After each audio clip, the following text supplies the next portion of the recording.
అది తప్పు. నేను పూర్తిగా ఖండిస్తున్నాను. హ్మ్. ఒక ఇన్సిడెంటు హ్మ్. దానికి పూర్తిగా మీరు డీటెయిల్స్‌కెళ్తే, హ్మ్. సరే ఒక ముస్లిం మహిళా టీచరు ఓకే. ఒక 2 సెకండ్ తరగతి క్లాస్. సెకండ్ క్లాసు బాలికకి హ్మ్. అంటే ఒక్కామెకే ఇయ్యలే. హ్మ్. మొత్తం క్లాస్‌లో ఒక సబ్జెక్ట్‌లో హ్మ్. ఖురాన్‌లో ఉన్న ఒక వాటెవర్ ఒక టాపిక్. టాపిక్‌ని బైహార్ట్ చేసుకొని రమ్మని చెప్పుంటది. హ్మ్. లేకుంటే మీరు హోంవర్క్ కింద ఇచ్చుంటది. హ్మ్. ఇప్పుడు ఇంటర్నెట్‌లోనో వెతుక్కోనో లేకపోతే మీరు చేసుకొని రండి అని అంటారు. అవును. ఇప్పుడు మనకు గూడా ఇప్పుడు నేర్పిచ్చారు. హ్మ్. ఇప్పుడు ఎనకట రంజాన్ అంటే ఏంటిది? మొహర్రం అంటే ఏంటిది? హ్మ్. తర్వాత అది గురునానక్ జయంతి అంటే ఏంటిది? హ్మ్. అది మన క్రిస్మసా? క్రిస్మస్ అంటే ఏంటిది? హ్మ్. అదే అదే అదే సినిమాలు వచ్చినాయి గదా! హ్మ్. అది మన గుడ్ ఫ్రైడే సినిమా, ఇప్పుడు వెనకట అది జీసస్ క్రైస్ట్ సినిమాలొచ్చినాయి. హ్మ్. అయి అవును. అందులో చేసిన యాక్టర్‌లన్నీ తెలుగోళ్ళే. హ్మ్. చూసేది ప్రజలు కూడా తెలుగోళ్ళే. ఓకే. వెనకట అప్పుడు 'కరుణామయుడు' అని వచ్చింది. హ్మ్. ఊర్లూళ్ళు బండ్లు కట్టుకొని పోయినరు. కృష్ణ అనుకుంటా హీరో. కృష్ణ హ్మ్. హీరో కండ్ల నుంచి వచ్చేది. హ్మ్. ఆయనని ఏది సిలువ ఎక్కించి కొడుతుంటే. హ్మ్. సో, నేనేమంటున్నా అంటే లెర్నింగ్ అనేది హ్మ్. మనది ఒక సెక్యులర్ దేశము. Ours is not a Hindu country. Hmm. Unlike Islamic or Christian countries మాదిరిగా. హ్మ్. కాబట్టి సిలబస్‌లో ఉంటే ఆమె ఆమె ఇవ్వటంలో తప్పు లేదు. ఓకే. సిలబస్‌లో ఉంటే. హ్మ్. సిలబస్ లేకుండా ఇస్తే ఆమె ఇంటెన్షన్ ఏంటిది? హ్మ్. ఆమె సరే అందరికీ అన్ని మతాల గురించి నేర్పియాలని ఉందా? హ్మ్. లేకుంటే ఆమెకి ఏమన్నా అంటే ఒక మతము అంటే ఇప్పుడు ప్రమోట్ చేయటానికి ఇచ్చిందా? హ్మ్. అంటే అక్కడ ఏమన్నా ఆమె మైండ్‌లో అలాంటిది ఉన్నదా అనేది చేయాలి. ఓకే. సో, ఒక ఇన్సిడెంట్‌ని మనం ఆ విధంగా చూడాలి. హ్మ్. ఇప్పుడు మొన్న పోస్కో చట్టం కింద హ్మ్. బెయిల్ వచ్చింది. హ్మ్. బెయిల్ రాంగానే వాడు పోయి విక్టిమ్‌ని, హ్మ్. వాళ్ళ తల్లిని, హ్మ్. వాళ్ళ అమ్మమ్మని, వాళ్ళ భార్యని, పిల్లల్ని. పిల్లని చంపేసిండు. అట్లంటే ఇప్పుడు అదే బండి సంజయ్ గారికి అది ఆళ్ళ కొడుకుకి ఎంబటే బెయిల్ క్యాన్సెల్ చేసి పోస్కో కింద ఉన్నోళ్ళందరిని క్యాన్సెల్ చేసి మళ్ళీ జైల్‌లో పంపియాలనా? Hmm. So, you cannot generalize one incident and put it universally. నేను బండి సంజయ్ గారికి ఇదే అడుగుతున్నా. హ్మ్. మొన్న రవి ఏదో ఉన్నాడు గదా! అది జరిగిన సంఘటన అవును. షాబాద్‌లో. అవును. రాజ్ కుమార్. రాజ్ కుమార్. హ్మ్. ఆమ్ పోస్కో బెయిల్‌లో వచ్చిండు. హ్మ్. ఇప్పుడు ఇదే బండి సంజయ్ గారు కొడుకు బెయిల్‌లో వచ్చిండు. ఇప్పుడు ఈ బండి అంటే నేను ఉదాహరణ చెప్తున్నా ఇక్కడ. హ్మ్. ఎందుకంటే ఆయన జనరలైజ్ చేసిండు కాబట్టి. ఓకే. I'm also telling. ఇప్పుడు ఒకటి ఈయనని తీసుకోనన్నా పెట్టాలి. బండి భగీరథని బ్యాక్ ఇలా ఉన్మాదిగా జరిగింది రీసెంట్ ఇన్సిడెంట్ అని. హ్మ్. జైలు అనన్నా పెట్టాలి. లేదు ఆ మహిళలకు కుటుంబానికి బాధిత కుటుంబానికి ప్రొటెక్షన్ ఇయ్యాలి. హ్మ్.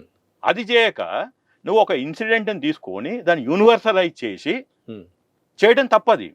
రెండోది ఆ సక్సెస్ స్కూలు ఎప్పుడైతే వాళ్ళ దృష్టికొచ్చిందో మేనేజ్‌మెంట్ పిలిచింది. వాళ్ళు ఆమెని సస్పెండ్ చేశారు. హ్మ్. ఆమెకి ఇస్తూ కూడా ఆ రిపోర్ట్ రాసింది ఏంది అంటే she is unfit for any job in our group success group అని రాశారు. ఓకే. అంటే మేనేజ్‌మెంట్‌ని కూడా తప్పుపట్టడానికి లేదు. హ్మ్. వాళ్ళ దృష్టికొచ్చినప్పుడు. ఇప్పుడు ఆ మహిళ ఎవరైతే ముస్లిం అంటున్నారో హ్మ్. ఆమె తెలిసి తెలవని ఏజ్ ఆమె. ఆమె ఏమి పెద్ద పాకిస్తాన్‌చో, బంగ్లాదేశో వచ్చి ఇక్కడ మత ప్రలోభానికొచ్చి ఈడ స్లీపర్ సెల్‌గా ఉండి చేసింది గాదు. హ్మ్. ఆమెకు తెలిసో తెలవకనో చేసింది. ఆమె ఒక వీడియో రిలీజ్ చేసింది. ఆమె క్షమాపణ కోరుకుంది.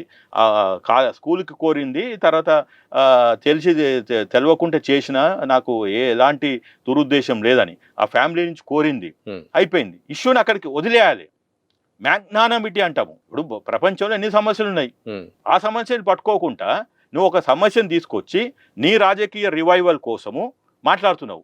ఇదే మొన్న మహిళ మీద జరిగితే ఎంతమంది బీజేపీలు రోడ్డు మీదకొచ్చిండ్రు? ఎన్నో వీరోలు వైరలైనయి. ఒక మహిళ గురించి మీరు మహిళా ప్రతినిధిగా మీరు రావట్లేదు గదా! అని చెప్పి ఎంతోమంది బీజేపీ మాజీ కార్పొరేటర్లకి వాళ్ళ మహిళా సంఘాల అధ్యక్షులకు ఫోన్‌లు చేస్తే ఒక్కడు రాలే. హ్మ్. ఇయాలేమో దీనికి పరిగెత్తుకుంటూ వచ్చారు.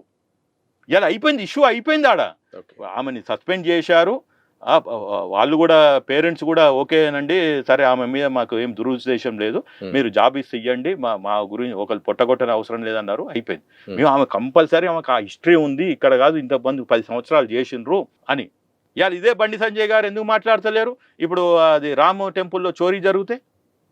ప్రతి హిందువులు ఐక్యం కావాలి, మనం కలిసి ఆడ గూర్ఖాల మాదిరి ఉండాలి, ప్రతి దగ్గర సీసీ కెమెరాలు పెట్టాలి అని మాట్లాడతలేరు. ఇదే బండి సంజయ్ గారు, ఆయన డిపార్ట్మెంట్ అది, హోమ్ డిపార్ట్మెంట్. కాబట్టి బండి సంజయ్ గారు ఉన్న సమస్యల్లో మీరు ఒక సమస్య మీ రాజకీయ భవిష్యత్తు కోసం ఈ రాష్ట్రాన్ని చిన్నాభిన్నం చేయకండి. ఇది కేసీఆర్ గారు చెప్పినట్టు ఏమంటారు, గంగా జమీన్ ఆ టైప్లో ఉంటుంది. It is a mixed culture.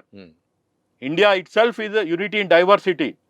మీకు తెలవకుంటే మీరు రాజకీయాన్ని తప్పుకోండి, అంతేగాని మీకేదో తెలిసి తెలవని 4 సబ్జెక్టులతోటి సెక్యులర్ దేశం, సెక్యులర్ ఎక్కడ పోయినంటే నేనే ఉన్నాను సెక్యులర్గా.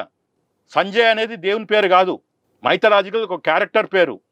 ఐఎమ్ కలియుగ భగవాన్ ఏడుకొండ వెంకటేశ్వర స్వామి పేరు నాకు పెట్టారు అంటే I'm myself is a God.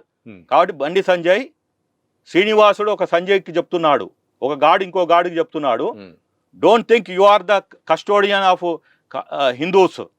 నువ్వెవడివి బొట్టు పెట్టుకోవాలని బొట్టు పెట్టుకోవద్దని చెప్పడానికి? నువ్వెవడివి కంపల్సరీ చేయడానికి? అరే బాబు, మహిళలే పెట్టుకుంటలేరు, పూలు పెట్టుకుంటలేరు, బొట్టు పెట్టుకుంటలేరు, వాళ్ళ ఇష్టం అది. ఇదే మత ఛాందస్వాదము, ఈ మూర్ఖత్వము ఈ బీజేపీ వాళ్ళది. ఇన్సిడెంట్ని ఏం చేయాలో చెప్పు. ఆడ నీ ఒక ఎడ్యుకేషన్ మినిస్టర్ని రాజీనామా చేయమని 20 రోజుల నుంచి ఒక పౌరుడు ఆమర నిరాహార దీక్ష 9 కేజీలు తగ్గి చచ్చిపోతున్నా అంటే నువ్వు మోడీని అడుగు, ఆ పౌరుని ఎట్లా రక్షించాలి? ఆయన హిందువు కాదా? ఏం మాట్లాడుతున్నారండి? ఏదో హిందువులు బొట్టు పెట్టుకోవాలంటావు, నేను పెట్టుకోను, నేను హిందువుని కాదా? నువ్వంటే పెట్టుకుంటావు, నీ ఇష్టం, అది నీ చాయిస్, ఎవడి ఇష్టం అది. పెట్టుకున్న బొట్టు పెట్టుకున్న హిందువులు అందరు హిందువులు కాదు, బొట్టు పెట్టుకున్న వాళ్ళందరూ హిందువులు కాదు, ఎవరి చాయిస్ అంది. ఆయన పెట్టుకున్నాడు, ఆయన మతాన్ని రాజకీయానికి వాడుకున్నాడు. 4 సార్లు ఒక కార్పొరేటర్ గెలవలేదు, ఎమ్మెల్యే గెలవలేదు, ఎంపీ గెలిచిండు, ఆయన చాయిస్ అది. ఓ శ్రీనివాసరెడ్డి సంజయ్ మాది కాలేడు, సంజయ్ శ్రీనివాసరెడ్డి మాది కాలేడు, మీ అందరూ హిందూసే. నేను రెడ్డి, ఆయన ముండూరు కాపు. మరి ఈ సబ్ డివిజన్ ఎందుకు వచ్చింది? ఇప్పుడు హిందూసుల్ని వాడు అడ్డబొట్టు పెట్టుకుంటాడు, నిలువు బొట్టు పెట్టుకుంటాడు, అది దేవుళ్ళ నుంచి ఉంది. వాడు వైష్ణవులు ఏదో అంటారు కదా. కాబట్టి మీకు తెలిసి కాదండి, బండి సంజయ్ గారికి వస్తే పిల్లలకు ఇక కట్టుదిట్టం చేస్తాం, అవసరం లేదు. ఇప్పుడు ఇవాళ అంటాడు పిల్లలకని, తర్వాత పెద్దోళ్ళకి అంటాడు, ఇక తర్వాత మళ్ళీ ఒకటి అంటాడు, ఓడు పెట్టుకున్నాడు. ఇప్పుడు ఎట్లయితే పాస్పోర్ట్ దగ్గరకు వచ్చింది, ఎస్ఆర్ దగ్గరకు వచ్చినా, ఇక రేపటి బొట్టు పెట్టుకున్నాడే హిందూ అంటాడు, కానోడు హిందూ కాదంటాడు. కాదండి, ఇలా మల్టీనేషనల్. సరే నువ్వు అంటే స్కూళ్ళల్లో చెప్పినావు, బాగానే ఉంది. ఇప్పుడు మల్టీనేషనల్ కంపెనీలో ఇప్పుడు పూలు పెట్టుకొని రాణిస్తున్నారా? ఇప్పుడు మీరు సాఫ్ట్వేర్ కంపెనీలో పోయి చూడండి, మీరంటే పని చేయలేదు మల్టీనేషనల్ కంపెనీలో. బండి సంజయ్ గారు, మీ కుటుంబంలో ఎవడు పని చేయలేదు.